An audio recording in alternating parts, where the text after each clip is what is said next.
Hello everyone, and today we are at the Lil Bob having people debate our sports takes. So, the people that will try and debate us, we're going to give them cookies because they're going to be so sad they're going to go home crying to their mamas. But yeah, you excited, Anthony? I'm excited. Let's have a good day.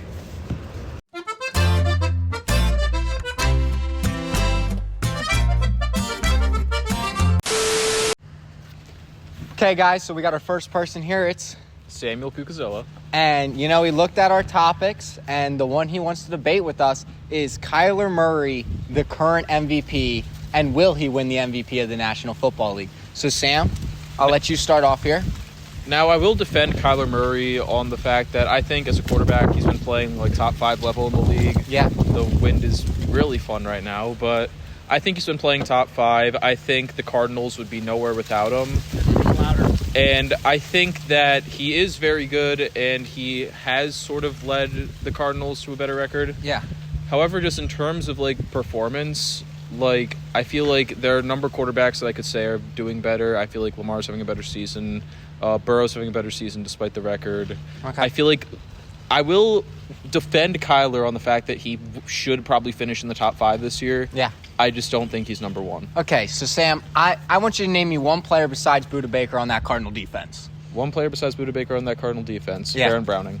Yes, Baron Browning. He did get traded last week. Give me another one. Zaven Collins. Zaven, that's the right one. Keep going. Keep going. Yeah. That one defensive end, I know his name. He was the one that you guys drafted, Darius Robinson. There you go. But Robinson. he hasn't played yet this year, just for your information. Roy Lopez. But are any of these guys any good? Any good at all? The thing is, they've gelled together. It's weird. There's been a bunch of... No, cuckoo. Yeah. I don't Hey. want to hear how they gel. Are those guys any good at the sport of football at the NFL level? Obviously, if you're in the NFL, you're a good football player. But are they good NFL players? Are they making Pro Bowls? Where's Baltimore's defense ranked? Okay, your defense might be ranked, but think of name value. You guys are going to have it figured out because you have a first-year defensive play caller, right? Would you agree with that, Cuckoo? I do think that they figure it out. However, you have to look at the fact that, the way that everything's going right now, the Ravens aren't playing a good defense. They're at best, they're going to finish maybe middle of the pack. Well, the Cardinals are going to be right with you, right? Yeah, I think both are in a similar vein. And the other thing is, if Kyler Murray does not run the football, well, the rushing game seems to get hurt, right? Now, you could say the same stuff, but I am telling you, when it comes to the Cardinals' record with and without this man, the Cardinals are just so far and above a better team with him at the helm. And that, to me, is what describes this award. The MVP is the most valuable player. You've seen him lead 3 game-winning drives already this year alone. When he beat the San Francisco 49ers, Monday Night Football against the Chargers, a couple Sundays ago against the Dolphins. Is Lamar, just carrying his team whenever they need him? Or does he get them an early lead and then his defense almost blows it for him? That's been the case for a lot of games with Lamar. There have been a bunch of games where you can say that we haven't been in it because of him. And there's a similar thing when you look at, Lamar's stats, when you look at the team when they play with Lamar versus without it. Tyler Huntley isn't leading us to anything. But when it comes to... I think this also speaks to a bigger problem with the MVP concept as a whole. Yes. Because, too often than not, you have to give it to the best player in the league instead of the guy that provides the most value. Yes. I think last season was a good example of that. Look, I love the Ravens. I love Lamar Jackson. On paper, Lamar's stats were not that impressive last year. Thank you. But if you were to ask me who would have taken... Would the Ravens be the number 1 seed without Lamar? Would they even be close to the playoffs? They'd be close to the playoffs. Their defense was amazing last year. However, you also have to look at the fact that that was one of the one times where they actually got the word MVP right. It's about who has the most value to the team, not who's performing the best, in my opinion. You're kind of mapping out my point for me here. Exactly. Because That's what I'm trying to say. I'm telling you right now, consistently, the Arizona Cardinals would be having the number 1 draft pick in the NFL if Kyler Murray was not their quarterback. But because he is their quarterback, where are they? They're looking to make the playoffs in a year that not many people, besides some hype beasts out there, were saying we're going to be a playoff team, right? But now I've bought in. Have you bought into this Cardinal brand of football? Or On one hand, I've bought in. On the other hand, there is a valid question to where they'd be if the 49ers didn't get screwed by injuries, if the Rams weren't missing most of their stars, and the Seahawks have had like some injury issues, but they haven't been as bad. I'm not trying to discredit the Cardinals at all. They've been very good and very impressive. But what about that week we played the Bills, week 1? We definitely had that game, and we lost that ourselves. Yes, okay? You guys took that to the brink. I was impressed. And then the Lions only lost by 7 points. So that's 2 of those top teams. And you know the reason we're in those games? Because Kyler Murray is our quarterback, and that's why he's the most valuable player. What about James Conner? James Conner, he's good, but the problem is the run game doesn't always go. Until these last 2 weeks, the run game has been reliant on Kyler Murray to have the ability to run the football, because when the defense has to worry about such a threat on the other side, then a guy like Conner can get through the cracks. Did James Conner have above an 1,000-yard season before he came to the Arizona Cardinals? He was like very close, I think, in 2018, because that was the year 2018 was when he filled in for Le'Veon, right? I don't know. I think it was then. Yeah, he like came very close to 1,000, but he was like on pace. I just think he got hurt. Well, yeah, he's a very good running back, very underrated for you guys. It was a pleasure debating you, Sam Cucuzella, but it's time to get you your cookie. I know. Like I'm saying, I think MVP is like they always change the definition of the award. Yeah. Okay, so I'm sitting here with Brandon Sullivan. Brandon, okay, so the take you want to talk about is that the Mets are going to lose 100 games next year. Yep. And I'm taking it you think this is the most blasphemous thing ever? Probably the most ridiculous thing I've ever heard. Really? I just want to... I'm going to let you start us off. No, you here. know what? I want to hear your side of Okay, it. I okay. don't know how you could say that the Mets How are can gonna I lose say that? 100 Okay. games. Look, Mania just made a mid-season adjustment that made him good, and I'll admit that. But now all the teams are going to have film. He's going to get shelled again. He's going to be going back to trash. Okay, so how can one pitcher lose 100 games? You ready? We're going to keep building. Severino, he's an off and on type guy. And what is my prediction? He's going to be off. The only positive in your entire pitching staff next year is going to be Kodai Senga. Okay. And guess what? He's probably going to get hurt again. And that ghost forkball, it's not going to be a ghost. It's going to be going over the fence. And then name me one player that you guys are going to have besides Francisco Lindor that's going to be any good. That's okay. All right. So let's do the pitching first. Okay. Let's start with the pitching staff. So, first of all, the Mets just hired the Yankees assistant pitching coach, who not only trained Severino when he was coming up and when he was on the Yankees, but also has developed the likes of their now closer, Luke Weaver, has helped Cole out, has found a place for Nestor, who, if he was on any other team, wouldn't be in the league. Mania made his midseason adjustment. And yeah, you might be right. Teams will adjust to it. But they can't adjust to it all the time. He's still going to be the same pitcher he was. He's going to be another great pitcher. Kodai is going to be the same pitcher he is every time he comes back. Yeah, he got shelled in the playoffs, but he didn't pitch all year against the best offense in the league. Yeah. Ronnie Marciano's coming back. Mauricio. He's coming back. He's going to provide a nice young spark. Luis Angel Acuna, along with Lindor. They're going to sign Pete back. You think? Alvarez is going to have a bounce-back season after the sophomore slump. Yeah. Nimmo's always a great option in center field. Offensively, he was a little shaky this second half. But defensively, he's still a great glove. So what are you guys going to do in right field with Marte? See, that's the thing. Marte's on his last year of his contract. He's getting up there. He's getting old. Oh, he gets hurt every year. He does, yeah. But they're going to throw $600 million at Soto, which honestly I don't really agree with. But they're going to do it. And he's not the best glove. No. He's not. But his bat is amazing, as you saw all October. But can't turn that down. What makes you think that you guys are going to outbid the Yankees? And that you guys can pitch something to the Yankees that the Yankees can be like, well, hey, we actually made it farther than this team last year, and we're going to give you the same contract. The Mets owner is worth $21 billion and will outbid any single team in the league. So would he get the bid to $1 billion? No, absolutely not. Nobody's ever going to get $1 billion to play sports. I don't know. The Yankees looked awful in the World Series. They would have gotten crushed by any National League team. They had a cakewalk to the World Series against a scrappy Royals team. The Guardians, good story, but they were never going to go anywhere. No. And the Dodgers destroyed them. Well, here's the thing. They are not. What's changing in the AL? The Dodgers are not the Yankees are not built long term for success anymore. Especially when your number one player and the probable AL MVP can't hit the ball in the playoffs. I mean, you're right there. Judge has struggled in the playoffs. I think that's a very fair point. But what's going to change, really, in the AL? Like, that's a great point. They're going to keep getting back there and keep getting crushed by the NL. I mean, that's fine, but I feel like Soto has the blueprint. I think the Yankees probably need another starting pitcher because I feel like they got hurt in that department late in the postseason. I think they found a star in Weaver, which I didn't exactly know about that pitching coach how he did to the Mets, but I don't think that's going to be enough to propel the Mets.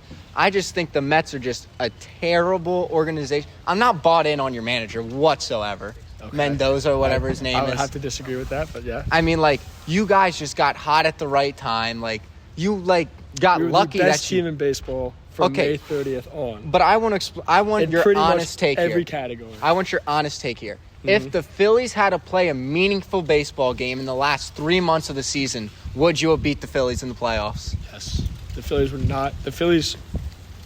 I can't curse on here. The Phillies fell apart completely. No, I agree. And that is their fault. But it's because they didn't have to play a meaningful game because, no offense to you guys, your first half was... It was atrocious. Yeah, thank you. It was. You know, not denying that. And I feel like with all the Braves' injuries, the Phillies they laid back, they relaxed, and then it came time to play big boy baseball, and they just weren't ready. But you guys had been scratching and fighting those last 2 months to just barely get in. And that proves why the Mets are going to be a good team next year, because they're going to carry that same mentality with a very similar team next year. But it's going to be hard to, like, carry that, it's you know going what to be I hard, mean? because the Braves are going to be the Braves. The Phillies are going to probably fight their way back, but the Mets are going to have that same attitude that they carried this season. Are you worried about a young Nationals team at all? Getting a little bit of more development with Abrams and Gore? They're going to be a good team in a couple of years. I still think it's going to be a couple of years down the road. Okay. Well, it was nice debating you, and if you want a cookie, they're a little melted, but go straight ahead. All right, and today I'm here with... My name is Jake. And we're going to talk about the hot take that the Commanders are going to miss the playoffs. So now, you think they're going to make the playoffs? Absolutely. I think Jaden Daniels has completely turned this team around from what they've been. Coming from a Giants fan, I'm speaking in division here. I always love to see the Giants stomp all over the Commanders. They've already swept us. I mean, Jaden Daniels he's a hell of a player. He's going to be Rookie of the Year. That's a different topic that I'm not going to get into, but they will absolutely make the playoffs. So here's my thing. And I get Jaden Daniels is having a good season, but the pieces start to crumble down. And look, I get that they have Terry McLaurin and they have a couple young guys on defense, but they really don't scare me. I think the Eagles are coming in to play them this week, and I feel like they haven't beaten a really great team and on a hot streak. Like, they haven't had that one win that shows that they're a playoff team. I mean, they beat the Cardinals, but the Cardinals were cold as ice at that point. Yeah, but they had a shootout against the Ravens. They've shown that they can be powerful. They're really not too plagued by injury. I think, if they keep playing how they are with an NFC that's kind of been lackluster so far, they can obviously, or I think they can definitely squeeze in anywhere from 5 to 7 seed. Yeah, I mean, look, I think the spot that they're gonna get, I think the next couple weeks, obviously they haven't played the Eagles yet. Mm-hmm. If they lose those games, they're not winning the division. That's just set. Yeah, I think with the strength of the NFC, that they might slip out. I don't think they're going to miss by much if they miss the playoffs. But I do see a world where they miss. And yes, that their best game of the season, I would argue, was against the Ravens. Mm-hmm. But they can't get the job done at the end of the game because they have a young guy. Look, I think next year, I think they're pretty much a lock. Oh, yeah. But I think coming into the rookie year and their run game with Austin Eckler and Brian Robinson, mm-hmm. Despite the injuries, it's a little lackluster. Yeah. I think a lot of the teams in the division, I don't think. I mean, they swept the Giants. Yeah. I think they could they split with the Cowboys. I feel like. Honestly, I wouldn't be surprised if they swept the Cowboys too. I think Micah Parsons had a wake up call this week, and I think he's gonna step it up on defense for them. Maybe. But they could. Any Cowboys fans out there? There's no Cowboys. Well, we agreed and don't talk to the common Cowboys ground. fans. Yes, and that's what we're here for. So, Look, I do see a world where they don't make it. I don't think it's that hot of a take because, look, as soon as you lose one or two pieces in that wide receiving, you lose. If you lose Terry, even if Jaden played through injury a couple games, like he was, he got banged up that one game. I forget because they don't really protect him. That O-line isn't. And also, he just scrambles a lot. He's a young QB, hasn't really learned to get down too much yet. He needs to learn how to slide, or else we'll have another Tua in my opinion. Or throw back to another Washington Commander, RG3. I was a big RG3 guy. I was too. I was a big RG3 guy. Still. As an Eagles fan, I was a huge RG3 guy. That when he got hurt in the playoffs, I was upset. I remember the moment. I was with my family that's from DC. Hey, at least he's a good announcer now. He is. But so thank you for joining us, and we appreciate your time. My pleasure, man. Thank you, man. Take care. Okay, so I'm sitting here with Luke Gibbons. Okay, Luke. So the take you want to take on is one we had picked earlier is Kyler Murray, the current NFL MVP. So I'm going to let you start, or do you want me to start here? Take it away, because this is just honestly insane. Okay, so right now the Cardinals, they're sitting at 6-4 and they're in the playoffs, right? Mm-hmm. And Kyler Murray's not only led the team to 3 game-winning drives, but he's completely changed the style of play he's played since he was a very young quarterback into his college and early NFL days, right? And last year, I think they were a 1-win team without him. And then near the end of the season started to put some wins together, quality ones, especially against a team like the Eagles last year. Yes, they did fall apart. We also beat Pittsburgh at the end of last year. And I feel like it carried the momentum into this year. But can you name me one player on the Arizona Cardinals defense not named Budda Baker? No. Exactly. Thank you. That's the first thing I wanted to prove. And then, yes, I mean, I'm sure you're going to want to talk about probably our run game and James Conner and how, like, that's something that the Cardinals really want to build, right? Mm-hmm. Sure. Well, my take there is that Kyler, until these last 2 weeks, Kyler was the main guy that would propel the run game to be good because defense has to worry about his legs and his ability, which then opens up a quick cut for Conner because you got some DN just getting left outside. But, I want to, give you your chance here to kind of, come back with some takes. So yeah, my first point definitely is, when did NFL MVP come down to any statistics regarding game-winning drives or practically for the matter wins in general? Because if you're going to solely base it off wins, game-winning drives, putting games together, being a full package for a team, there's, I would name several other quarterbacks who... And I'm open to hear some of these names. Just rattle them off. Lamar Jackson, clearly, I think is obviously, I don't know, statistically or according to the books. No, is he the favorite now? I think, yeah. That's clearly the person I'm going to argue for, not a Baltimore fan. Yeah. But I don't know any stats off the top of my head that Kyler Murray is leading the league in terms of QB play. So when you take a look at, the NFL MVP award, always leans towards a QB. Yeah. Take a look at what the QB has done for the team. I don't think Kyler Murray's a really well-established, well-rounded QB yet. I think, you made a good point. Yeah. He's gotten better. He doesn't even utilize, I think, his best weapon on his team, Marvin Harrison. And I think we could definitely agree on that. I do agree that Marvin Harrison is a very good weapon. But at this current state and for these next couple of years, I think Trey McBride is going to be the best weapon that the Arizona Cardinals have. This kid led his high school in all of his basketball categories, all his baseball categories, and all his football categories. So that guy's just a true, well-rounded athlete at the tight end position. But granted, I do agree.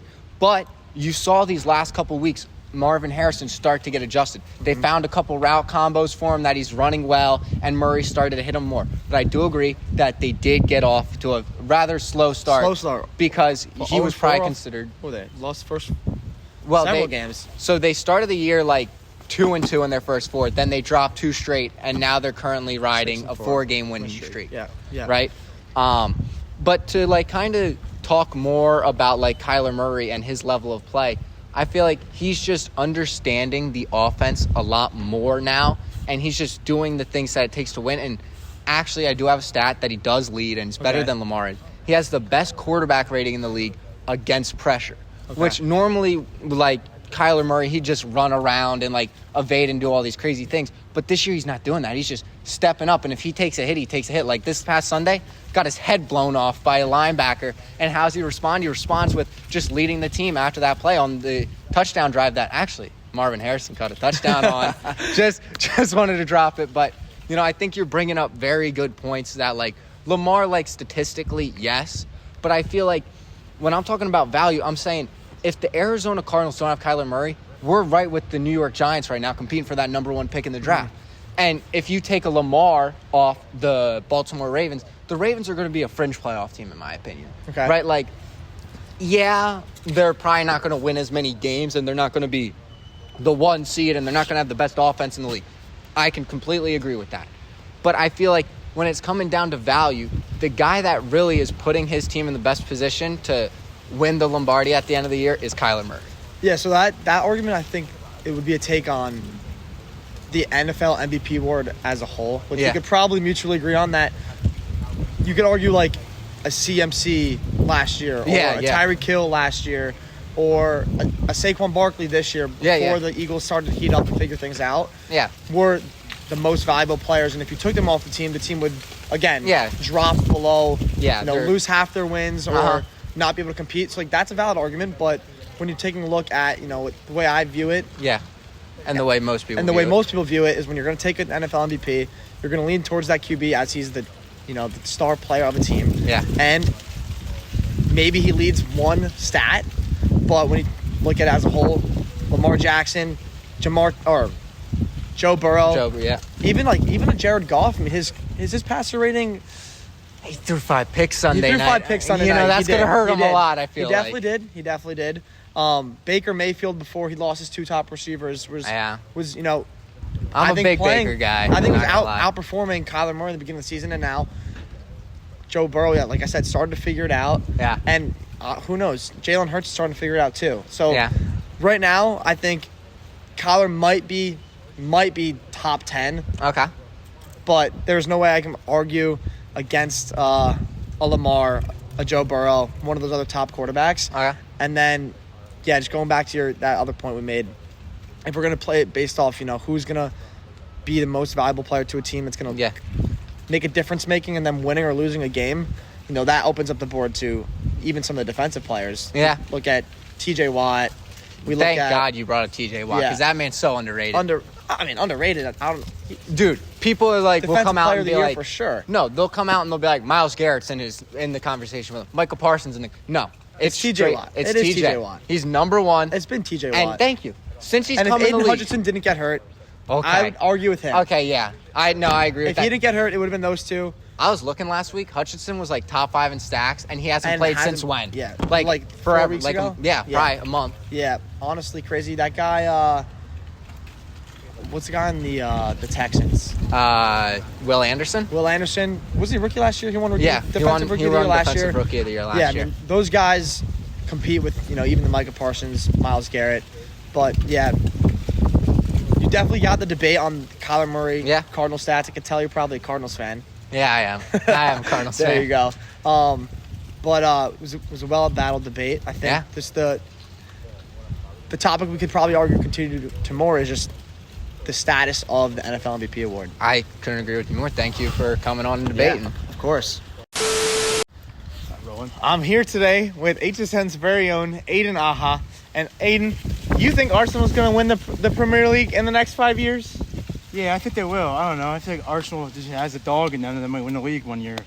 But City might just, one of their players might get hurt or something. I don't know. It's the Premier League. You never know. So it's a long season. I get that. It is a long season, and they also have to play all these extra Mickey Mouse Cup trophy games where they got to play like them random teams that you never heard of.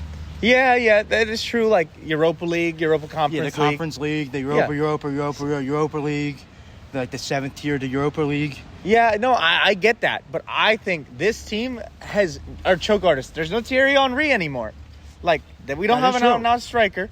The best player on Arsenal is Declan Rice. West Ham, forever. I'm forever blowing bubbles. But look, I just don't think they have it in them. Arteta is a terrible manager, in my opinion. They're barely even gonna win a single. They might not even win a trophy in the next 5 years. Yeah, I mean, you bring up a lot of good points there. He's not a great manager, but I don't know, I feel like they'll win one.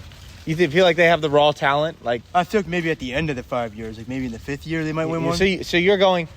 They might not win the next 3, maybe years 4 and 5. Yeah, I mean they're always like up the top, but they're always in like the top 5. You're right. They're always competing. Somebody could mess up at the Liverpool's at the top of the table as we speak right now. Yeah. Those teams could slip up, and Arsenal could win. But I don't think Arsenal will win without help from other teams. I don't think they have the ability to have a season where they don't drop 3 points in a game. They will lose games. Yeah. And so I feel like it's just I actually would extend that to like the next 10 years. Like I really just don't think I think the Premier League has to make some massive changes for Arsenal to even come close to winning a trophy. They came close the last 2 years, but I don't think I think they're out of their prime. Yeah. Yeah, I mean, you're kind of right on that. They're out of the prime. But the City's players are getting older. Like, they're all getting older, so. Yeah, but do you think City's not just going to buy? No, they're going to buy somebody else from, like, nowhere. That guy's going to, like, end up winning them the title somehow. Yeah, I mean, look, so. It's Man City. They'll win the trophy probably for the next, like, 100 years. I honestly, so right. You have City. City's your team that you think dictates it. Do you think there's any other teams that could beat Arsenal for a trophy? I don't know. I mean, Liverpool's looking good right now. I mean, they're pretty good right now. So Liverpool, you don't think Chelsea? Looks good. They have a bank of players. They have. Yeah, I think they have the most players in the league or something. I'd argue that even United could win a trophy in the next 5 years that Arsenal couldn't. I mean, United. I mean, I don't know. United's on and off sometimes. Like they good some years. New manager. They do have a new manager. That's true. But I don't know. We'll just have to wait and see who's going to win. Well, thank you for your time, Aiden. You can take a cookie, and we hope you enjoyed coming up and debating about soccer. Yes, I did. Thank you.